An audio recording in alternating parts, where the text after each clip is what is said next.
Like for people that are watching, what is an ileostomy? In case they haven't got one already. Do you want me to do that one? Yeah, yeah. Okay, guys. So for those of you watching that maybe are quite normal functioning with your Crohn's and colitis and haven't had to go through surgery just yet, you may not be aware of what an ileostomy is. So an ileostomy, say that again, an ileostomy is essentially where the surgical team remove your large bowel and then you're left with a stoma, and then you are given a colostomy bag and you'll basically no longer need to go to the toilet through your rectum anymore, and you'll go number 2 into the colostomy bag. One of the things with that is because you no longer pass through your rectum, therefore food comes out of its own, or waste product comes out of its own speed. So yeah, so it's difficult to control things like salt and water retention. So that's something that also needs to be a balance if you've got an ileostomy, and thinking about those aspects of it on top of everything else that we've talked about tonight. But it just shows how complex it is. I mean, it's kind of hard for people to understand if they've not suffered from the illness or don't know anyone that does suffer with the illness. It's really hard to describe. You think food is by the by. It's, you know, it goes in one end and it comes out the other, but a little bit different from us. It comes out the other end, but through your abdomen rather than come out your bottom. Yeah. So, like you said, there's not that we all have a control over what's happening inside our body. It's just it's got less to travel, and less your body, obviously less absorption from the body. So it becomes very difficult. It is a lot of trial and error and just seeing what works for you. But with regard to salt content, I mean, I do add a little bit more salt to my food, which does alter the flavouring. But then I know that I'm getting the sodium, you know, in the body that I need. I mean, keeping yourself rehydrated is obviously hugely key. Drinking copious amount of water doesn't always help, because that can come, you know, as in one end straight out the other. So just adding some kind of, not high sugary fruit juices, but just something to it to give a little bit more substance, so it holds better. That's what I found. So even if it's a little kind of a low sugar squash, just something like that that'll just kind of retain a little bit longer in the body than just kind of water. I found that obviously helps. Yeah, and that's a big balance. So one of the things I notice massively is when I'm dehydrated, and it's something I do try my best to keep on top of. So one of the tricks I have on the hydration side is to consume a little bit and often.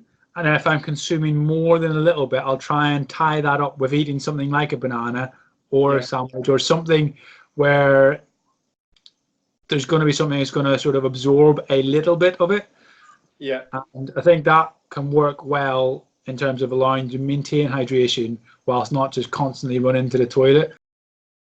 So for fruits with a lot, you know, that are very not liquidy, but, you know, have a lot of liquid content, such as like kiwis themselves, pomegranate, oranges. So your hydration levels will be picked up through eating food, if that makes sense, rather than just keep drinking water. So I found that really helps as well. Yeah, totally. And then another thing I found is like there'll be points in the day, like I never really was one for eating little and often, whereas now I will definitely condone snacking, and just being sensible with your snacks. I'm not saying like just walk around with a constant multi-pack of Walkers on you, but like, you know, picking up little bits and pieces. You know, I don't mind having I'll have the odd fruit bar. There's a company called Naked that makes them with dates, essentially. It's compressed, all the fruit compressed in with dates. That makes, essentially, the date makes the bar. Loads of other companies that do exactly the same thing. That's quite good. Can I just chip in there? So you're talking about dates and those Naked bars. Again, this is where we differ. Even though you've had the same disease, this and that. I found that my body couldn't tolerate dates, so I would eat one of those bars, and they're fantastic tasting bars and great kind of nutrients in them. But I found that my body couldn't tolerate them. Do you know what I mean? So this is what we're talking about: is what works for one may not work for the other. But just having some dried fruit, some chipped bananas, these things that you can easily carry around, things that are quite easy portable, and just kind of snack on them. Yeah, so I found so totally dried when it was like literally like a chip or a crisp. Yeah. I didn't like that, but whenever it was like the stage before, I'm not sure what you call that, preserved fruit, I guess. Yeah. Maybe. Yeah, that's right. Yeah. You get like mango and peaches and things where it's got a little bit of texture still with it. Yeah. I could eat them like that, and actually that was really useful. And again, but like today's world, we're being preached about levels of sugar and whatnot. So just managing it. There's other things as well that you can find to bring in and have. So like I'll have porridge or other bits and pieces of food really. But what I do find is that I was towards 3 o'clock in the afternoon getting very, very gassy, and I wasn't having any foods that I was aware of that would make me gassy, and it's just a change in my system that all of a sudden in the afternoons, if I don't consume something, then I'll get gassy to the point where I need to lie down and let a massive fart, which is great because I work in a huge aircraft hangar, so I don't really disturb anything. Just dispersed anyway. Yeah, but yeah, it's I can understand for other people who maybe work in an office environment or somewhere else that's a bit more public, that getting to that stage where you are cramping up and you don't feel that you can alleviate it some way. That might be an answer for you to have something like water can actually dissipate the wind as well. Mint, peppermint teas or just a peppermint cordial. Stuff like that. I understand peppermint cordial has a lot of sugars. Hello. I remember actually after I think it was my second surgery, and I was in excruciating pain, and I was doubled over and screaming for extra meds to nullify the pain. And I was at this stage, like I was literally 24 hours post-op, and still had a catheter in, still had everything been hanging off me, was still on a morphine pump. So I was like, do you know what I mean? I was self-administering morphine and I was still in TurboClip.